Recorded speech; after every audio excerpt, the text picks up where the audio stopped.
FutureSense is a podcast edited from the radio show of the same name, broadcast on Bay FM in Byron Bay, Australia at bayfm.org.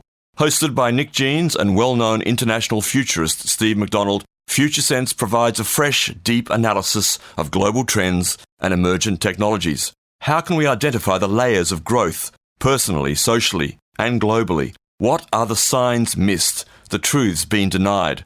Science, history, politics, psychology, ancient civilizations, alien contact, the new psychedelic revolution, cryptocurrency and other disruptive and distributed technologies, and much more.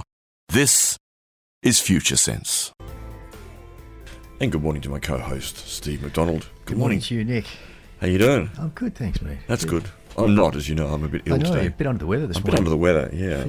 Feverish and, something going on. But getting on with things anyway, so well done to you. Got to get on with things, absolutely. Now, what are we talking about today? Because we've got some pretty intense things that have happened in the world. Yes, in lots the last of intense week or news. so. And I think appropriately our theme today is about emotional responses to change. And we'll talk about the trajectory of change, where it takes us, and how we usually respond to those changes in our life in an emotional sense. And also, I think generally about the information overload that is growing rapidly with the current paradigm shift that's underway. Yeah, and as we've talked about before too, this feeling that a lot of people have, they simply don't know what the truth is, simply don't know what to trust or who to trust, and of course that just creates even more fear. That's right, yeah, and of course tied to the information overload, because there's so much information, and it's varying because everybody has the opportunity to publish now on the internet, and so it's hard to figure out what's real, what's not, what's true, what's not. Absolutely. You're resonating right now on FutureSense with Steve McDonald and Nyck Jeanes. Yes, you're tuned to FutureSense here with Steve and Nyck.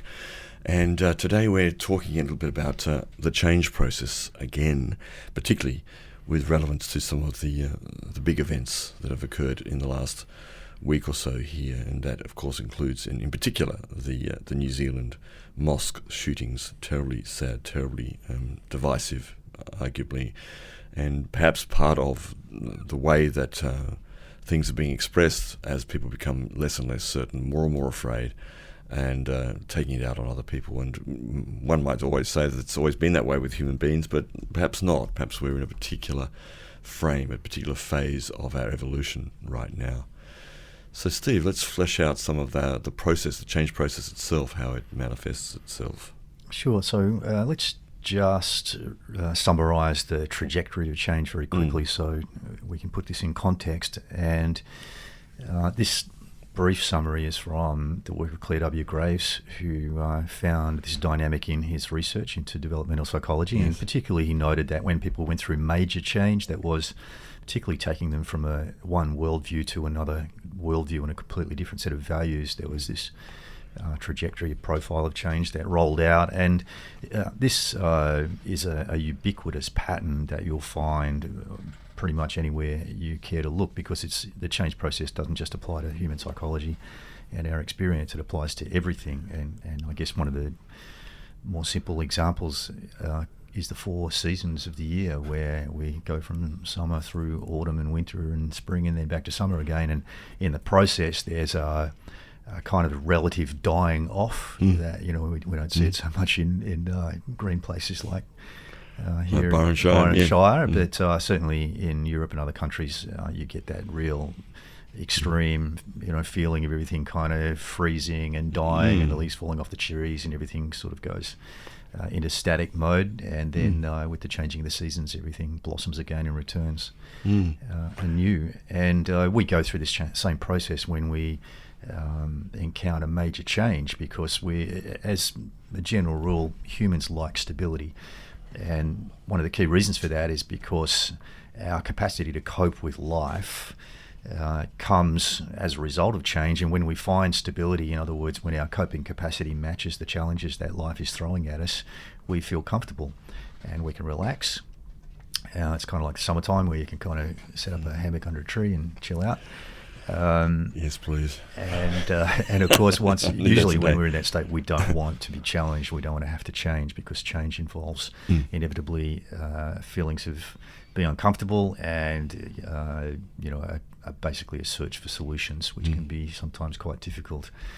So the steps that Graves summarised in his simple version of change were from stability into a feeling of stress or turbulence, where suddenly we wake up one morning and things just don't feel right. And usually at that particular stage of the change process, we don't know what the actual issue is. We don't necessarily know what the cause of the change is. We just know that things aren't quite working as well as they used to. And the initial human response to that is usually to think back to a time when things did work, and so we go on this regressive search into the past, looking for some set of values or some way of living that we can switch to that will immediately fix what's wrong. And that's an interesting evolutionary dynamic, because by making this regressive search and going back to old ways, we actually put a greater distance between ourselves and where we need to be in order to cope with greater complexity, which is usually what's causing the change in the first place. Is life's become more complex, and our old ways of problem solving are too simple. They don't cut it. And so by going backwards, we kind of create an evolutionary tension, which is a bit like pulling back an elastic band on a slingshot, and it's that tension in the elastic band that eventually reaches the point where it gives us enough momentum to move forward and make the changes that we need to make.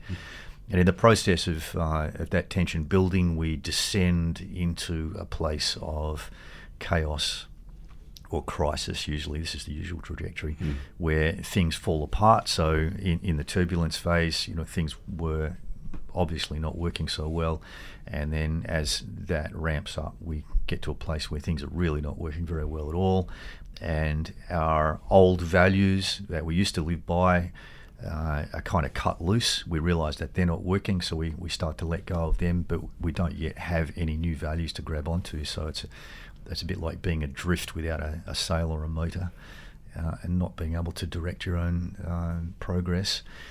And in that place of chaos, the pressure that we're subjected to starts to bring about changes in our system. So physical changes, they can and usually can be, including changes to our neurochemistry, changes to our neural networking, and those sorts of things. And eventually the tension and that change process will give us access to some insights. So we'll get clues about which direction to head in, the kind of changes that we need to make in order to resolve our issues, and eventually we'll have a breakthrough. And this change path is usually called revolutionary change, because it leads us to a place of feeling stuck and trapped. And with the sudden insights, the breakthroughs, we get to break out and break through our obstacles into the next stage, which is the renewal phase. And because we've seen the light, we've seen where we need to head in the renewal phase, we're re-energized, where we become excited, and we're looking forward to what we know is our eventual destination. Although we might not have a clear picture of what that looks like, we at least know the general direction that we're heading in. And then eventually, with time and integration, we reach a place of new stability. And that place of new stability is typically a place of being more capable, having greater coping capacity than the stability we started at. So it's a new stability, it's not the old stability. And in that change process, ultimately we're going through growth and becoming more than we were, and expanding our perception and our capacities. And so at each step in that change process, there are emotions that come along with the experience of change. And I think it's before we go through what those emotions are, it's important just to go back to this fear of change, because that's a very big factor right now. Globally, we have entered into a radical change process, which is a paradigm shift, and it's a move beyond the old scientific industrial mindset and way of living. That way of viewing the world, which was extremely rational. In fact, it's probably the peak of rationality in terms of human evolution in that scientific industrial era, where we were so rational that we actually downplayed anything that couldn't be seen or measured on a scale or a gauge, and went through a very materialistic phase, which was in many respects absent any deep spirituality for a lot of people. You know, I think in the sort of real scientific, materialistic worldview, there's not a lot of room for anything that's not material, or has obvious substance to it. Yeah. And so a lot of the religious and spiritual influence that we had in previous eras didn't go away. The old paradigms take a long time to go away. They're very persistent. They were still around, but they played less of a role in everyday life for a lot of people than they had in previous eras. And so with the very clear indications we're getting now globally that our old systems are failing to cope, they're no longer solving the problems the way they used to, there is a general increase in fear across the board. And I think it's fair to say that the fear is really about the unknown. And ultimately, if you dig really, really deep, it's a fear of not surviving. Yeah. It's a fear of, okay, maybe I won't make it through this, whatever this change is going to be. You know, I don't know what the nature of the change is going to be. I don't know where it's going to take us as a species. And probably one of the biggest areas where that fear of change is showing up is around climate change. And we saw, of course, the big school strike last week around that, which happened around the world. And it's important also to remember that fear is a very healthy signalling mechanism that has, developed as part of our evolution. And like all emotions, it's an information system, a signalling system, which is pointing our attention to something. And it can be very, very healthy. When somebody responds in an appropriate way to fear, because it's bringing our attention to something that we need to pay attention to that's perhaps threatening our physical safety, and it's useful in that respect. But when we allow it to dominate, we can get taken away from the present moment into a place of what ifs, and our imagination can get carried away, and we can overreact. And actually slow down our own change process by resisting the change instead of opening up to it. Yeah. I mean, there's an article in the Conversation from Saturday, just gone, after the Friday marches around the world, the strike, by Blanche Verley. It's called "The Fear of Climate Change is Transforming Young Identities," and it proposes that what you're talking about, this fear, this existential whiplash, as one term it has here, is going on, and it is now also sort of leaking into the adults and to other people too. So, I would actually suggest that it was the other way around. Right. That the adults felt the fear first and leaked it into the kids. True. But it's interesting because it starts to look at, I think just the very fact that it's actually looking at the emotions itself, this article is pretty interesting. It is, yeah. And this is an indicator of the shift that we're going through, this shift from the sort of materialistic, scientific, industrial way to what is a very humanistic emerging paradigm, the postmodern paradigm. And it's redirecting our focus onto the human experience, and particularly onto our own inner experience, our emotions. We're becoming more sensitive to our own emotions and to other people's emotions as part of the shift. Yes, indeed. I mean, this article also talks ultimately about cultural transformation, and that's really what's going on, isn't it? I mean, yes. The culture itself is seriously troubled. Got a lot of holes in it, so to speak, and the only way really forward, irrespective of what you believe, is to some degree an actual transformation in the totality of Earth culture at this time, and that seems to be where we're moving now. Absolutely, and the bottom line is that the old value set, the old worldview and way of coping is failing, and it's failing because our world is becoming more complex, and largely due to the massive connection we have now through our web-based media. Yeah.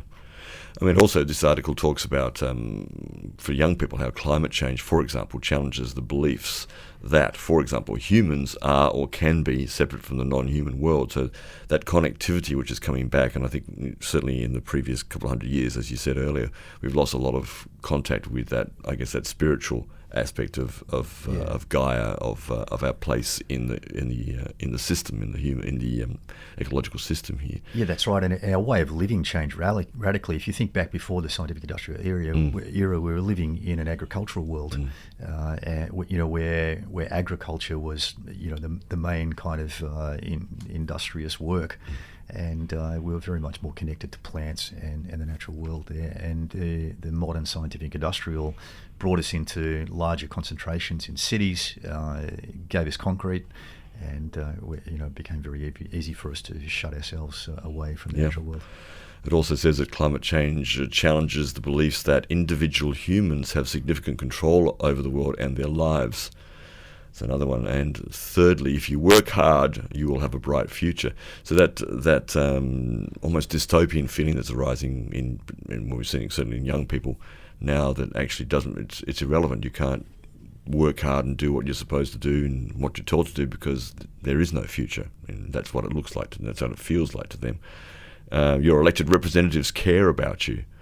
So this is kind of very healthy, isn't it? All these questions now that are coming about by young people. And I had one of them here on the Friday show talking about this for the climate change strike here in Byron, talking from that very perspective, of a kind of very articulate but kind of hopelessness and despair that's arising in people.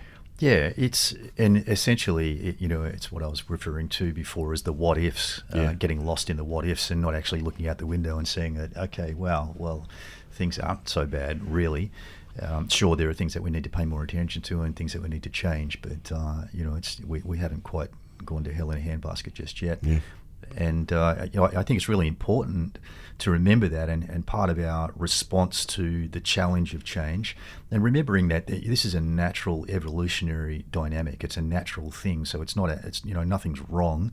This is what happens when people encounter change, and this is a natural trajectory that we take, and we can navigate that landscape much more effectively if we understand what to expect. So if we know we have a map basically, and we know what to expect, and we remain present to what is in the moment and present to what's going on for ourselves, rather than getting carried away with horror stories. And that's essentially what a lot of this is about, is horror stories that, okay, that happened somewhere else, or it might happen.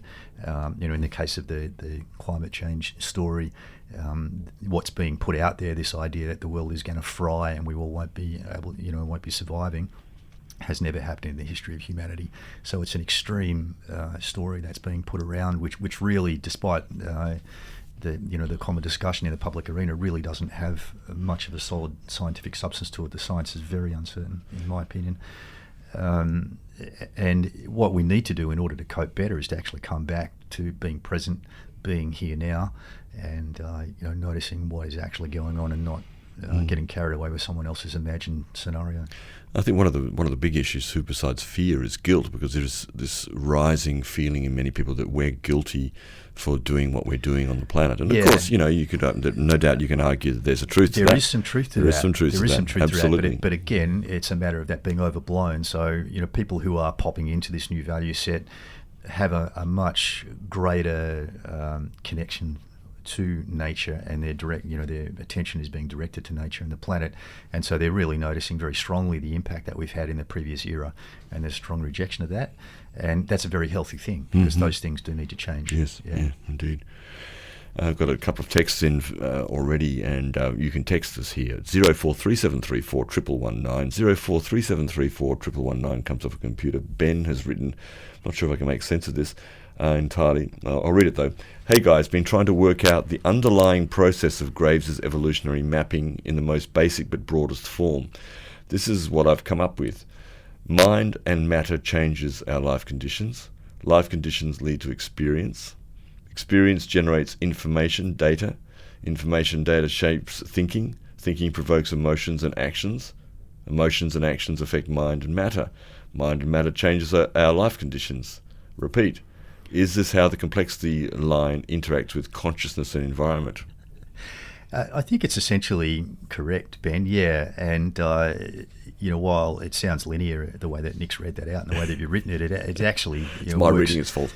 It's cyclic, and it works in both directions. So sometimes it's that we change ourselves in response to life conditions, and that happens in the communally oriented paradigms. So they're the even-numbered layers in Graves's model, like tribal, agricultural, absolutistic, and the current emerging humanistic, network-centric. In those community-oriented layers or paradigms, what happens is that we have like a radar that scans our external world, our life conditions, and then we look to change ourselves internally in order to fit with what they're calling for. And in the individually oriented systems, so the odd-numbered ones, which are hunter-gatherer, the egocentric, warlike, the modern scientific industrial, it's the opposite way around. So we are looking at what we need, what we want, and then attempting to change the world, change our life conditions to fit with what we need or want. So it alternates like a kind of a pendulum that swings backwards and forwards as we go up through the layers. Yeah. You're tuned to FutureSense with Nyck Jeanes and Steve McDonald. Engage, emerge, activate, and spiral up. Yes, that's where you are. It's 9:42 here on FutureSense with Steve and Nyck, and we're talking about the emotions that are attached to, that drive, that flush through us all in regards to change, and particularly when we start to fear change. And it's very interesting too, and we're going to be talking a little bit about Elisabeth Kübler-Ross, who you're probably familiar with, folks out there. She's a person who taught many people about death and dying, because she has an interesting piece about the roller coaster of change itself. And what struck me about this is the high expectations, or the really big expectations that people will have about change, which is fear-driven, shock, mourning, fight, flight, disorientation, and so on. And then the realistic expectations, which are a much more healthy response to change that comes forward. And that, I find that really interesting straight away. Just that. It is interesting, Nick, and the expectations don't necessarily need to be fear-driven, although they certainly are. In the present day, with a lot of the current affairs that we're seeing, it can be the opposite of that. So that people can have very positive expectations, and the shock comes if they don't show up. If they're expecting something amazing and then something amazing doesn't show up, then they can go into shock around that as well. So it can, with all of this stuff, it can work in both ways, in two directions. It's interesting to talk about Dr Elisabeth Kübler-Ross and what led her to do her work. So she's most famous for having done a tremendous amount of research around the stages of grief, and particularly working with terminally ill people and looking at the psychological stages that they went through as they came to terms with the fact that they were dying, from the initial shock of finding out about it through to the acceptance in most cases. And she was born in Zurich. She's a Swiss-American psychiatrist, or she was. She passed away in 2004. And, of course, death is probably the biggest change that we face as humans, and something that sits in the background for all of us throughout our lives. And as a young person growing up in Zurich, Switzerland, she was, of course, exposed to World War II, and she became involved in refugee relief work in Zurich, and later visited one of the German concentration camps, death camps, and obviously was exposed to that, and clearly that had a huge impact on her. And I can tell from her interests and her general approach to her work that she was an early adopter of the layer 6 worldview. So quite, which we're now entering as a species, at slowly a global but surely, level, as a global level. And it's a worldview that's been around for quite a long time. The earliest historical evidence goes back to at least the mid-1800s, and quite possibly prior to that. There were people popping out of the layer 5 materialistic worldview into this humanistic worldview. And the strong focus, of course, is on the human experience and emotions, and as we grow through these different layers of consciousness, each time we grow to a new layer, there's an expansion that occurs, and that expansion can expand our perception, our senses, and also our capacity to feel and process this new information that we're exposed to. And so we can grow to greater depths of being able to relate to other people and love other people and those sorts of things. There's strong evidence for that. And she became interested in the process of death and particularly the psychological changes that occurred around that. And she says, or she did say that she thought she'd probably taught about 125,000 students on death and dying courses during her life, which is an incredible effort. And so one of the things that we benefit from is her mapping of the emotional states that we go through as we go through change, particularly dramatic change, major change, transformational change. And often it can start with the shock of realization that something's changing. Again, there's a broad spectrum of what we can feel at these different parts of the change process. Sometimes if the change is subtle, it's just, as I said earlier in the show, you just wake up and feel like something's different and you're not quite sure what it is. But when it's a sudden, radical change, it can be shocking. And we can get immediately flung into fight or flight response or deep mourning, disorientation, typical of sudden major change, and certainly with events in Christchurch over the last couple of days. Yes, I was just going to say, exactly. Would be experiencing that, those sorts of things, things that were radically unexpected and completely out of the ordinary. And then as time passes and we start to respond to that change process and we make changes, which often is this regressive search for, looking for ways where it was better in the past and can we resurrect those things, and that can lead to a sense of nostalgia, of longing for the past. Often people will, as it progresses, they'll start to feel anger, and certainly turmoil. Sometimes it can go to rage about the loss that's occurred, whether it's a physical loss or just a loss of comfort, a loss of being able to cope. And then depending on their opportunities to express those really strong emotions and how they're able to manage their own emotions, and that really is a skill set that we learn as we go through life and get more experience, in their earlier stages of life, particularly as we're growing through those pre-rational stages of consciousness where we haven't got a really strong rational capacity to moderate what we're feeling and to make sense of it rationally. Sometimes we can really get tossed around and go through a lot of turmoil. And if we don't express those strong emotions when they're arising, then we can fall into depression. And sometimes we can also feel guilt about what's happened and feel like somehow we have some responsibility for what occurred. I've seen a few cases of that over the years, and it's interesting, how the mind can take us to those different places. And some, from an outsider's perspective, on the cases that I've seen, I've looked at it and I thought, really, it's fairly radical to think that you're actually responsible for that, because really you were just a witness and, you weren't involved in the way that it happened. And yet we can still go to those places of feeling guilty. I didn't do something, I should have done something is a typical response, a guilt response. Yes. And so feelings of loss, and when we reach the bottoming out of the roller coaster, as it's sometimes called, this change trajectory, there's of course a feeling of needing to let go of what was, and whether that's simply a life condition, a particular time that we remember as being comfortable, where we could cope with all of the challenges that were thrown at us, and letting go of that feeling of being comforted. But also in radical change, sometimes it can be a matter of letting go of physical things, people who may have been lost to us, and those sorts of things. Often in that deep, chaotic place, we can also become somewhat detached.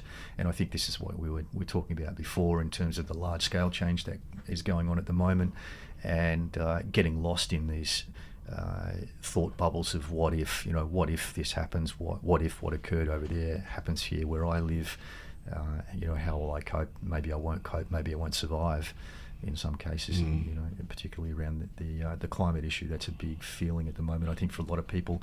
And what can happen is we can actually become detached from reality, and lost in these scenarios of, what if this happens?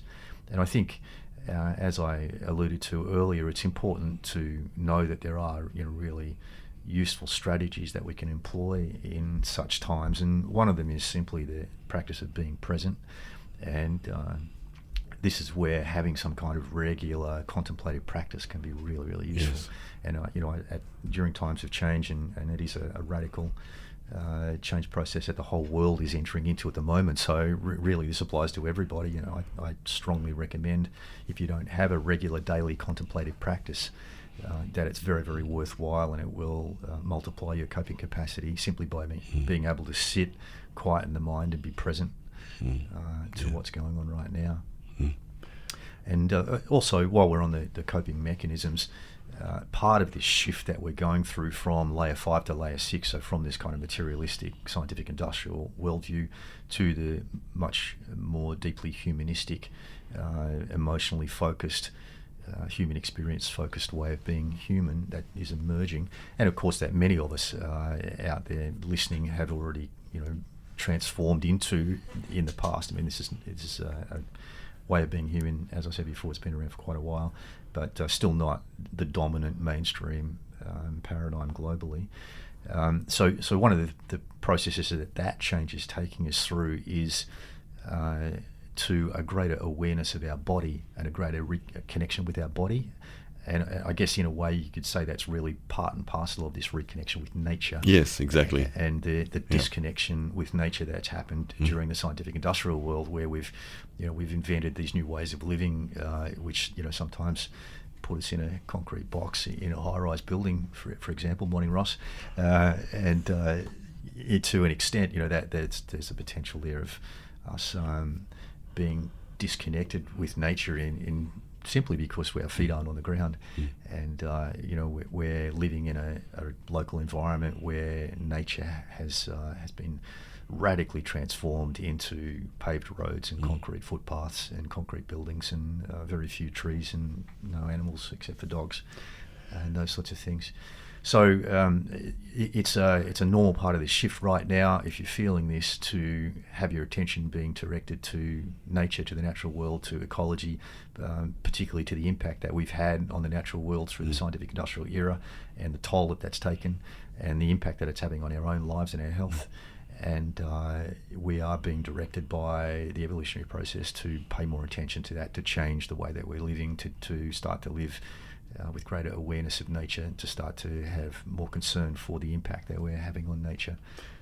How does technology fit into this equation? Because you're speaking now about the reconnection with nature, which is awesome and fantastic and a good thing always to remind ourselves of and to remind our listeners of. And most of you out there, no doubt, have those sort of practices, and especially in a region like this. But I'm now thinking also, as you were speaking about the place of advanced technology, AI and the like, as we move forward, which on the surface of it would seem to be disconnected still from the earth and the natural world, even though of course it comes from the natural world, whatever substances have been used to produce something. So how do you make rationale of those two parts of human experience now, this return to connection to nature and this extremely accelerated technological revolution that we're in the middle of? I think it's important to remember that the reason that we're going through this evolutionary shift at the moment is quite tied to the development of technology, because it's our technology which came out of the scientific industrial era that has allowed us to be more aware of what's going on in the world, to connect with people in faraway places and get to know them, have discussions with them, and of course to have access to pretty much almost everything that's been ever written. All the knowledge in the world is arguably almost accessible completely on the internet. So these technologies have actually brought us to where we are, and if it wasn't for the technologies, we wouldn't have this expanded awareness of our impact on the world, our impact on nature, and we wouldn't be feeling so strongly the need to change what we're doing. So technology has been a part of it, and there is when we go through a paradigm shift, there is always a strong rejection of the previous way of living. And the risk with that is that you throw the baby out with the bathwater, and this is very common. It regularly happens, and we get radical extremes of opinion that occur during the change process because of these things that we're just talking about, the shock, the disorientation, the anger of losing what was. Those sorts of things can lead people to extremes, usually does actually. If we look back to the previous paradigm shift from the agricultural era to the modern scientific industrial, it was full of large-scale violence, wars. The American Civil War was a direct conflict between the new paradigm and the old paradigm at that time, and there are many, many other examples. Radical things occurred. I'm thinking of the Spanish Inquisition by the Catholic Church. Yes. All sorts of crazy things, and these are routinely a part of humans adjusting to change. And we're reaching a point in our evolution where our understanding and our depth of perspective on nature itself and the natural cycles of change that apply to us is giving us the potential to navigate the process much more smoothly. And we will see in the future that we're able to go through radical change in a much smoother way because we understand the terrain. We only recently have developed maps of this terrain, and we can predict what's going to happen to us to a fair extent because it always follows, this pathway that we're discussing. Yeah, it's interesting when you're talking about opinion, and I think I mentioned a book I have at the moment. I still haven't finished reading it, but I'm dabbling into it, called The Tyranny of Opinion. It's also about the tyranny of outrage and the tyranny of offence, that we've now dropped back and have recourse to those safer places of old that I guess you can flesh that out, but that seem to work. I can be offended by, outraged by something I don't like. I can have a very strong opinion about it and defend my opinion to the death. But meanwhile, everything's moving so fast and changing so fast that somehow those opinions and outrage and offence often seem somehow, to me anyway, sort of out of place in its expression. They are, exactly, and this is a product of this regressive value search. So when we go through the shock of change and we realise that, oh my God, things aren't the way they used to be, the first response is usually to go back in our mind to a previous era when things were great. And as I always say, we hear it all the time from the politicians, let's make America or wherever great again. And if we look at those old value sets, they are less expansive and more limiting than the one that we've just coming out of.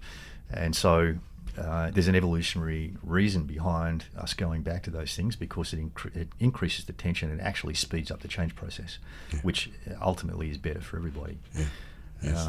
But what it's doing right now, if we take the current example of this movement beyond the modern scientific industrial to postmodern humanistic, we're looking back to the agricultural absolutistic era where everything was black and white.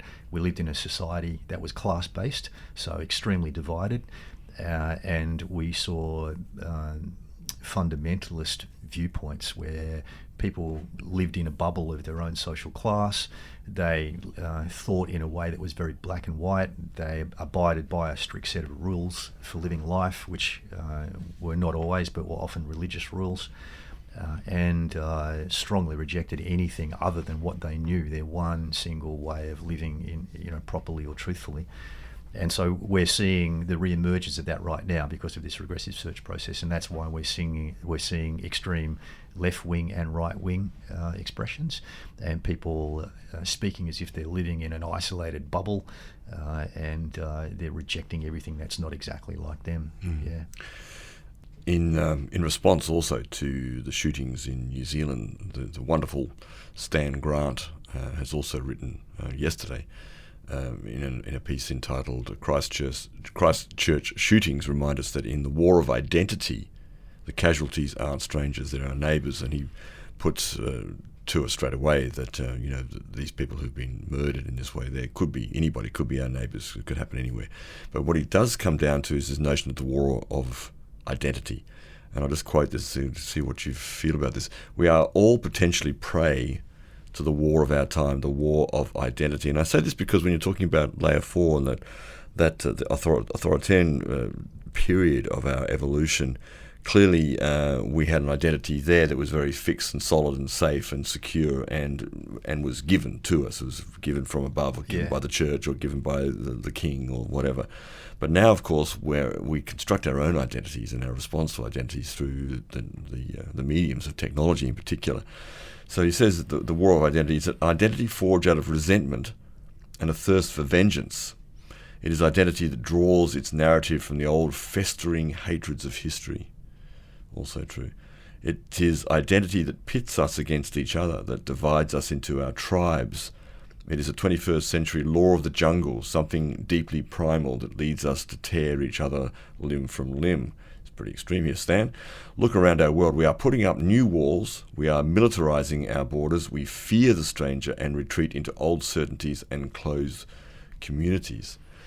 And it's a pretty strong but quite an accurate description of where many of us now are. It is quite accurate, and that the law of the jungle remarks relate to layer 3, which is literally living according to the law of the jungle. The world is a jungle. You've got to fight to survive, and it's a pretty rational place where we respond immediately to our urges and instincts, and don't go through a rational moderation process. So we don't rationally think about cause and effect. We just feel overwhelmed by our emotions, our instincts, our urges in the moment, and usually act on them.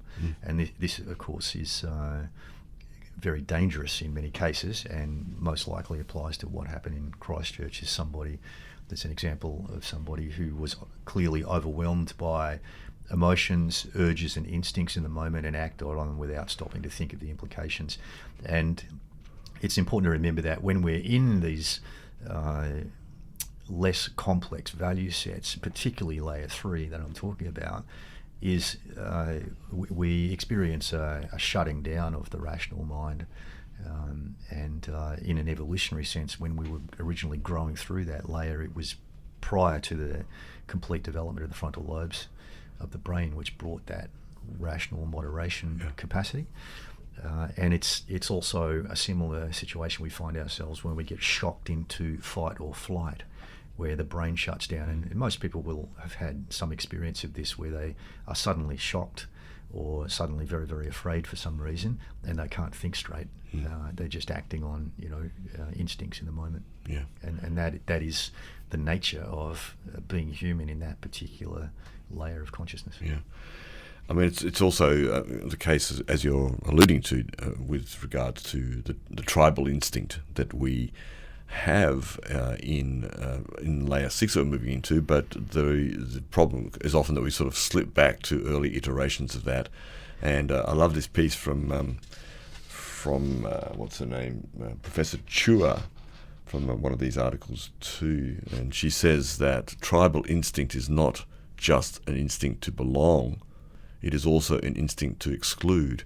I thought that was really, really important, because there's so many people now who talk about tribes and their group, their tribe, their family, which is wonderful. But by inherently, when you say that, you can be excluding someone else. You can be putting someone else over there, and that other tribe out there that's not right. It's usually the case, and often in this transition from 5 to 6 into the postmodern humanistic, because we're moving from an era of very, very strong individual orientation. It was all about me, I, and my personal success, and usually to the detriment of people who weren't successful, of course. We are looking to remember what it's like to live in community. And again, it's normal when we're going through the change process to think back to older iterations, and so it's actually quite useful, quite valuable to look back to older ways of being in community, and that's what occurs. We think back to the traditional tribal way of living, or perhaps the old agricultural village setting. Everybody knew everybody, and it was a tight-knit community, and these things can be extremely useful. So it's not that they're bad, but like anything, if you take it to an extreme, then people can start to think that we're not just learning from these old ways, we actually have to go back and be like that. And that is an extreme but not uncommon thought that people have when they're going through this transition as well. We should be like those people there. Romanticising some past era. It, and because the person usually hasn't literally lived in that particular setting, they don't really know what it was like. But if I can say from personal experience, if you go and visit countries where people are still living in that traditional tribal set of life conditions, it's a pretty harsh place to be, and quite seriously, people who don't belong to the tribe sometimes, in extreme cases, aren't even extended the full rights of being human. And you get intertribal warfare and payback killings and those sorts of things. And even within the tribal societies, there are things that go on which we would regard as extreme, like scarification in ritual initiation and those sorts of things. So the reality is often lost, and but let's not forget that it is and can be extremely useful and educational to refer back to these old ways of being communal, because they will help us inform ourselves as to how to be communal in a new way, but in a new way that is more capable and has greater richness than the older iterations of communal living in the past. As you're speaking, I'm thinking about the 90s here, when a lot of people who are still around and friends of mine went completely feral for a while and went up into the hills and got their teepees and even took a bit of roadkill off the highways to eat. And I know, but then as years went by, as that sort of passed, those same people, of course, are now living in Mullenmill somewhere with a couple of kids, and their hair's short now often, and they've changed. They went through that phase because something didn't work. Actually, I'm sure it was a great experience, and people may argue that, but something didn't obviously work. Otherwise, they'd still be there. Clearly, and it always comes down to the complexity of our life conditions, and the world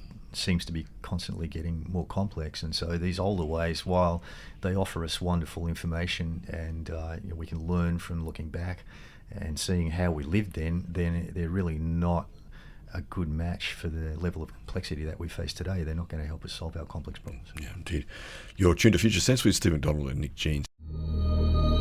For all of you out there, strangers in a strange land, you're grokking Future Sense here on Bay FM.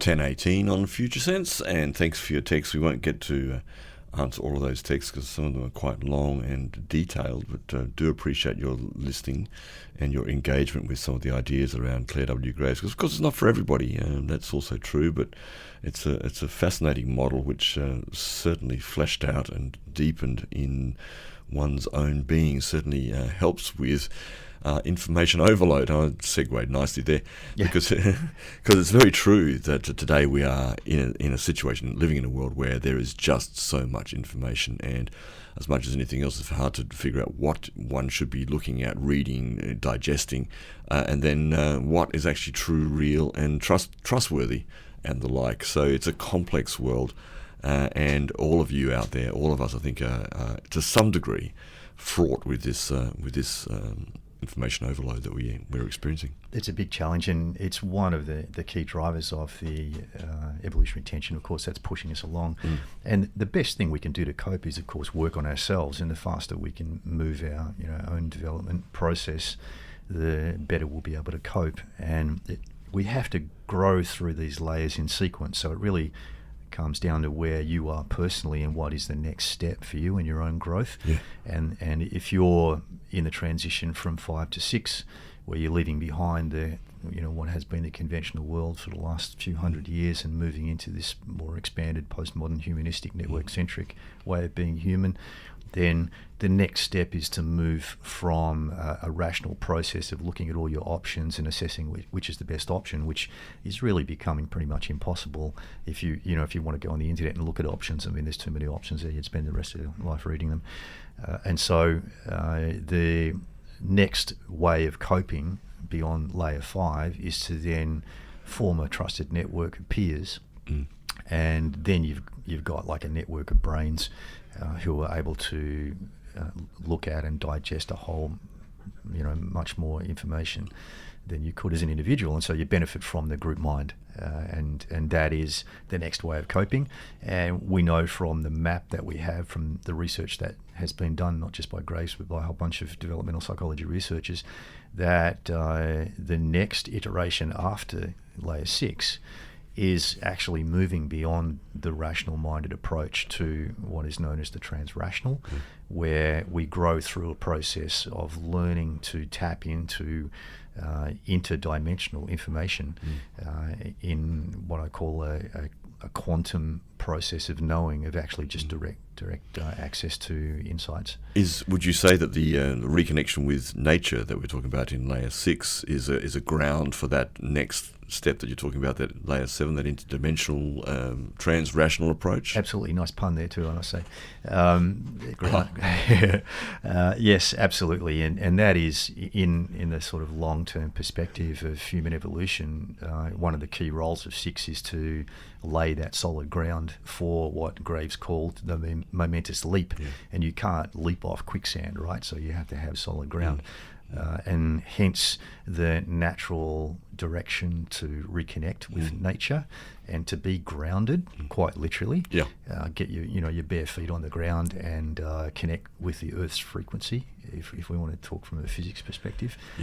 And there's great value in that, and particularly in a time where we see people getting carried away with fanciful ideas of what might happen, which are essentially not grounded. If you dig into these ideas, whether it be prejudiced racial ideas about the nature of the other, or whether it be ideas about where the Earth's climate is going to be in 100 years' time, if you dig deeply into them, you'll find that many of the foundations are not absolutely grounded at all. They come down to someone's supposition about what might happen if. And I'm seeing the media, being flooded at the moment with these stories about what if. I've come across a number of stories in the last couple of months about what if the climate keeps on trending towards warming for the next 100 years, and then the colour of the oceans is going to change. Was one scientific study I saw, which is really actually quite ridiculous, because they're starting with a false foundation, an assumption about a trend, which, if you really dig into the science, is not confirmed. It's just fear-driven. And if you dig into it and look at the mechanisms, you can understand why it's fear-driven, because some people have looked at the science, they've seen, it's getting hot in a whole bunch of places, maybe this is going to continue, and if it is going to continue, then we need to act now to try and change it. And I mean, that's a reasonable deduction process, but it's still an if. It comes down to someone's if. If this happens, then we need to do this. It's like somebody saying, gee, we live in pretty flat land here. Maybe we should build a big tall tower so we can, climb up it if it floods. And that may happen. It's a possibility, but it's based on someone's supposition and not necessarily on any solid information. I mean, this process is really endemic in our thinking now, isn't it? This idea, and driven, as you're saying, by these feelings of fear and guilt, also, and depression, and all feelings of loss, and all these things that in a way we sort of it's a self-fulfilling prophecy, I guess. We continually generate these what ifs, the worst case scenarios, and tend to then hook into through our emotional bodies into the responses to that, and either find ourselves sort of getting very angry and perhaps even sometimes aggressive with response to that, or finding oneself completely mute and unable to actually act. I think it's useful for me to draw on my experience in the military and also in martial arts, because those are two sets of life conditions which are radical in their tendency to change, very, very quickly from one extreme to another. And so to be flexible and to be able to cope, you can't run off with a scenario and act on it, otherwise you'll fail. Like, for example, if you're let's take a competition mixed martial artist, if you're most worried about being hit in the head and so you put your arms over your head, guess what? You're going to get hit in the stomach or in the legs, right? I mean, that's a fairly simple example, but the same concept applies to large-scale challenges for humanity. If we get carried away with the idea that one thing's going to happen, we put all of our effort into preparing for that. If we're wrong, then we're going to get caught out very, very badly. In fact, we're going to be worse off than if we did nothing. Because we might actually have to prepare for the exact opposite. And so the best thing we can do is to essentially stay in the middle ground, but stay super aware of the signals and the signs in both directions, in every direction, in as many directions as we can cover, and to monitor the change process, stay aware, be ready to act. But don't actually get carried away in one direction until we're fully 100% certain that that's actually what we need to prepare for. Well, we've been talking about Elisabeth Kübler-Ross a little bit earlier and her roller coaster of change, and I guess you're sort of talking about that other aspect of change whereby it actually is a positive thing and actually can stimulate high level engagement with and presence with the process of change. And therefore be creative in doing so. Yeah, what we're moving to is the second phase of the change process, where we've gone through this the shock and the emotions that arise as a result of radical change, and descended into this area of chaos where everything becomes loose. So our coping systems come apart to some extent. Which means in the short term that we're less able to cope, but yet that looseness creates the opportunity for things to be rebuilt in different structures, particularly things like our neural networks, our neurochemistry, those sorts of things, so we can develop more complex and capable coping mechanisms. And then once we have the breakthrough, once we get those insights, and it's worth mentioning very briefly that altered states are a very important part of that insight process. They always have been for humanity, and it's why during times of change people always turn to some kind of psychoactive substance. I've had a really hard week, I don't know what's going on, I need to go and have a beer, for example. How many times have we heard that over the years? And what's really going on there is there's a subconscious knowing that an altered perspective on the world is going to create an opportunity for insights, and perhaps ease our mind from being overly stressed. Someone wrote in a little way back here on our text line and said, Dutch courage, which of course is alcohol, is unfortunately the only way some people can change their mindset to approach the fear of rejection, for example. So I guess he's sort of saying in the same sort of area there. That's true, yeah. And it depends on our personal understanding of how to use altered states, as to how that process can pan out. And sometimes, of course, we can get lost in them. If we've never been taught how to constructively use tools for altered states of consciousness, we can get lost in them and actually slow our change process down as well. So with all of these things that we're discussing, there's no one right way.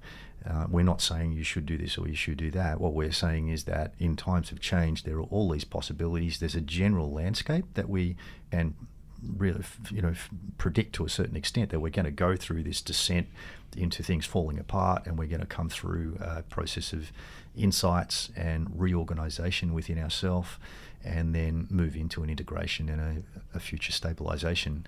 And we can anticipate that. So it can be useful to have the map, because when you're going through the worst of it, you can say, well, I know this is going to pass. It's not going to last forever. I'm going through this process.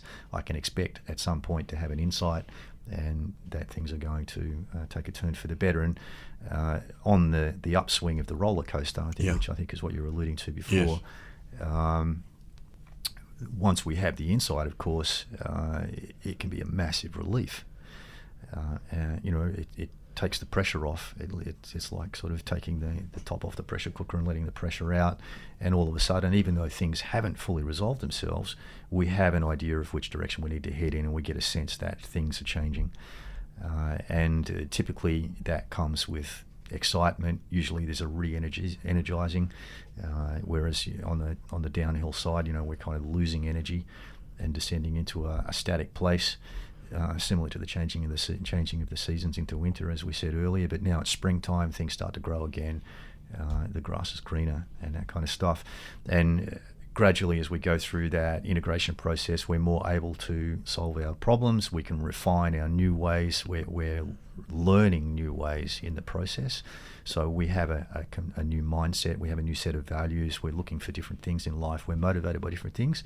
And like anything, when we get thrust into a new environment, we have to learn how to navigate it. And so in the integration process, we're learning how to be human in a different way. When we go through a transformational change, we're literally moving to a new way of being human. We're finding new tools and structures. We're connecting with different people who can teach us or that we can rely on for support in this new way of living.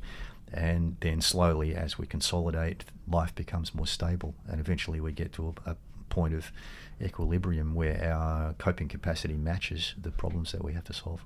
Yeah. You're resonating right now on FutureSense with Steve McDonald and Nyck Jeanes. Oh, yes, indeed. Bluesfest coming up very shortly. Getting the draw for that if you are not a subscriber or you are a renewing subscriber for those tickets to the upcoming Blues Festival. You're tuned to FutureSense. It's 10:36, the last little time of today's show. Coming up, pregnancy, birth and beyond at 11 o'clock. Thanks for your texts. One person has written, just said, know thyself, Socrates. Exactly. And someone else has written, we need to talk, really talk, and yet so much is blocked. What I see is the primary tension in the world at present. Your talks help facilitate this, and that's great work, thank you. On guilt, you seem to dismiss its value, but I'm sure you mean to include that too. Thanks, brothers. Yeah, good point. And, it's important to understand that, and this realization will come as we grow through, layer 6 and beyond. Our emotions are actually an extremely sophisticated signaling system, that has developed over tens of thousands of years, hundreds of thousands of years. And we've just been through an era where they've been downplayed, in the materialistic scientific industrial era. Emotions and, being guided by emotions, was really poo-pooed. It was thought to be a weakness. In that era, and things are transforming now, things are changing, and so we need to stop and think about what will society look like in the future, and clearly our values are changing. We're attributing much more value to our human experience, our values and our emotions, and part of what is going to come out of that, and is already coming out of it, and that's why I know about it, because it's already happening, is this realization that, wow, our emotions are an amazingly sophisticated signaling system, and many of us have grown up being taught not to listen to them as if it's a bad thing. Don't express your emotions, don't cry, don't do this, and yet we're losing all the value that they offer us. And if we can learn to connect with them, and that means connecting deeply with your body, with your physical body, because our physical body is the media through which these signals come, through feelings in the body, then we can learn to become more aware of our emotional signaling system and talk to it, connect with it, make it a two-way communication process, and then employ our emotions much more effectively to guide us in life and give us greater coping capacity. So thanks for that little nudge about guilt. It's a very good thing. None of our emotions are bad. They've all developed through our evolution for a particular purpose, and all we need to do is to learn to pay attention to them and to respond appropriately to them.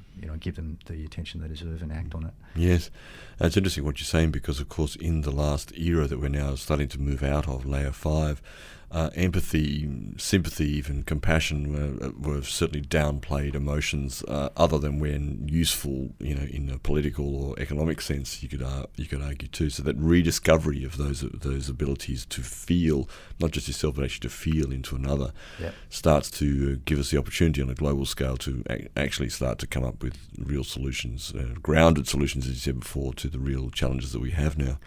Absolutely, and we can expect a lot of things to change in society. I mean, if we look at, for example, Hollywood, which has a massive, massive cultural influence globally, and look at the themes that have been present in movies, throughout the that modern era and into the present day. And it never ceases to amaze and disappoint me that even the most leading edge movies that are coming out about the future, which are trying to feel into the future and feel, how society's changing, how humans are changing and those sorts of things, still have car crashes and gunfights in them. Yeah.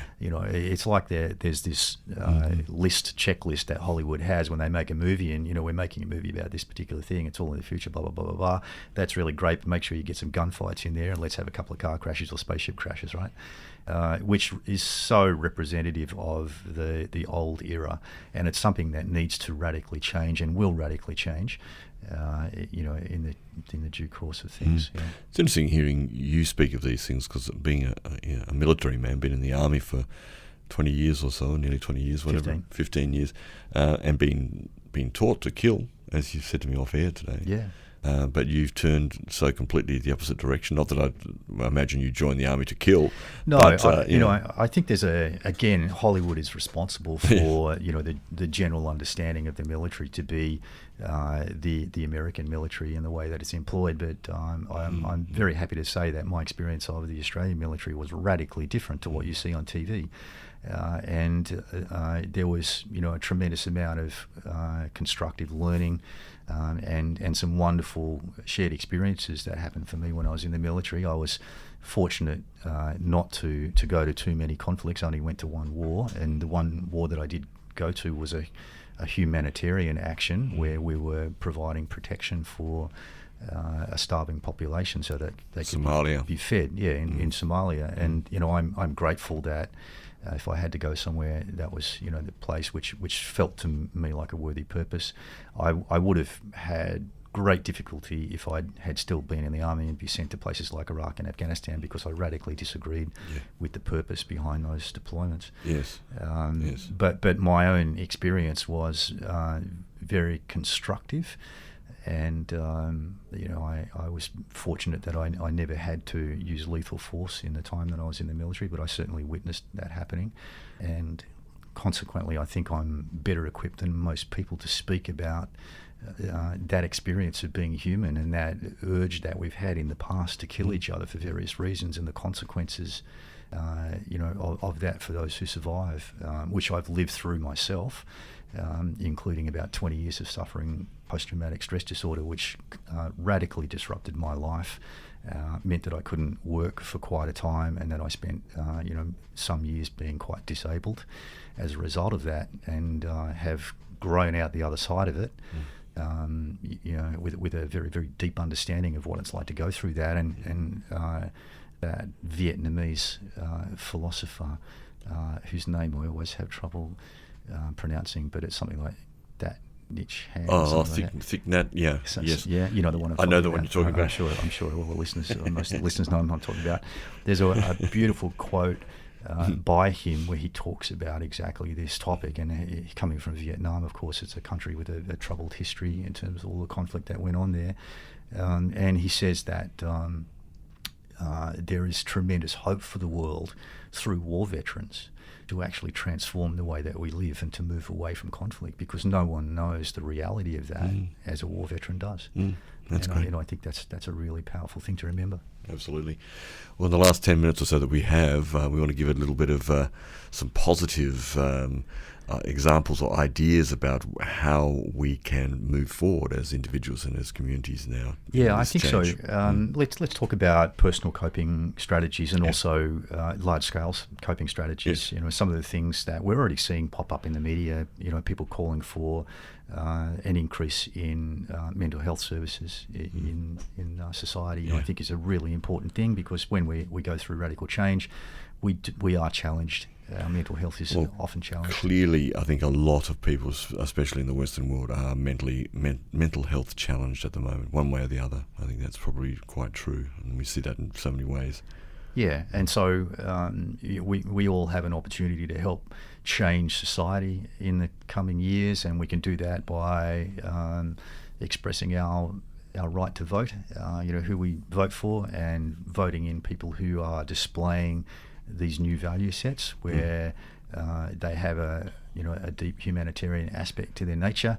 They're not going to spread and use strategies of fear to try and push people into voting for them.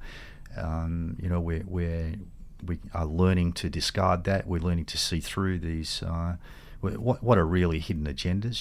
The agenda is personal success for the politician, and they see the pathway to personal success by gaining popular support, by making everybody think that the world's a really dangerous place. We can't trust these foreigners, they're not like us, and therefore we need protection. You need to vote for me for that reason. But people are more than equipped now to see through that kind of stuff. Most people, thank goodness.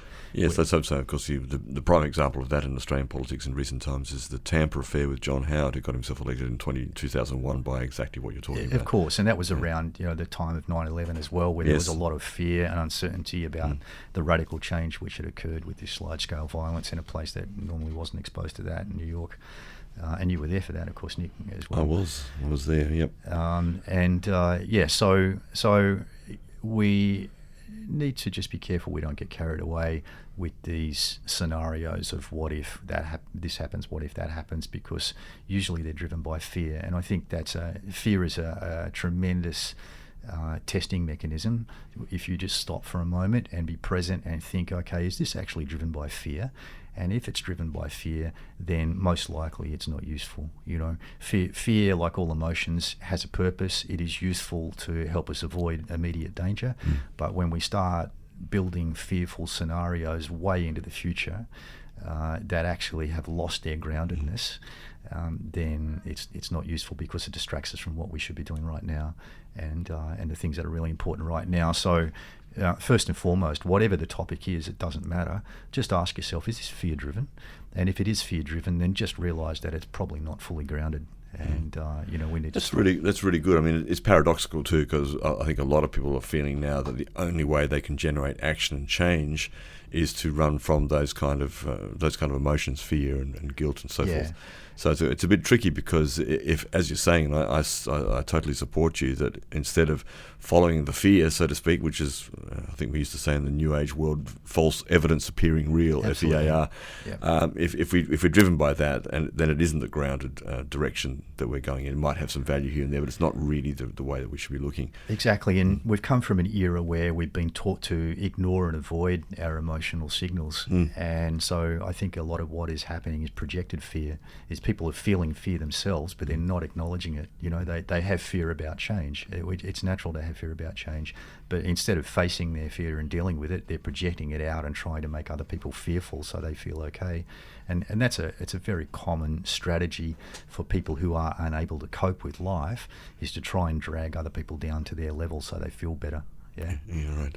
Very common strategy. I was going to just read a brief thing on this from Stan Grant's article that I referred to earlier. He says at the end of this article, our world is a complicated place. Never have we been more connected, and yet we are so fearful, mistrusting and suspicious of each other. In a world where there are some who come to power by appealing to humanity's worst instincts, we need those who can speak to what Abraham Lincoln called the better angels of our nature. The shipwrecked minds are setting fire to our world. They are killing our children and stealing our future. Shipwrecked minds is a phrase that was coined by American political scientist Mark Lilla, which he refers to earlier in the article. But do you think is that a good way of looking at it, that we are appealing to, looking towards the better angels of our nature in doing these things? I mean, it's interesting things. It's very difficult in these complex circumstances to give a black and white. This is what you should do. All we can speak to is really the strategies which are going to help us realise what we need to do for our own betterment. Given our individually unique circumstances. So we can't tell everybody out there what you need to do is this, but what we can say is that if you have a regular integrated mind, body, spirit practice that allows you to find stillness within yourself and quieten your mind and feel for deeper signals about what's best for you, then you're going to have better coping strategies. If you take time out to connect with nature and ground yourself, and sometimes turn off your technology. Technology is a wonderfully useful thing, but like everything, moderation is best. Use it for what it's useful for, but don't let it rule your life. Reconnect with the earth. Have some sort of regular practice. Understand how to use altered states constructively, whether it be from meditation or exercise or martial arts, yoga, those sorts of things. Or from whatever's legal in terms of psychoactive substances where you live. This goes around the world, of course, this podcast. Hello, Lithuania. Exactly.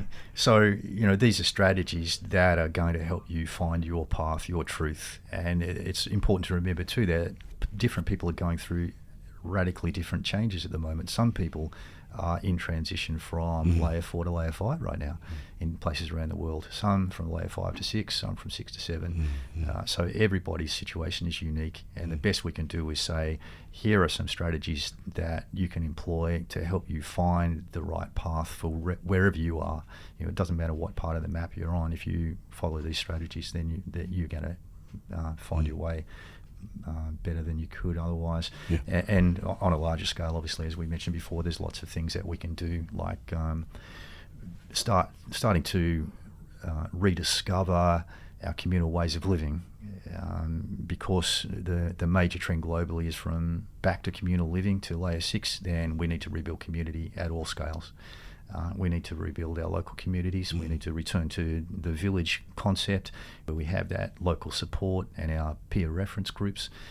We need to build communal mindedness into our large-scale living as well, and we need to develop further our concept of global community and this understanding that the whole of humanity is part of really one tribe on this sacred land, which is our planet.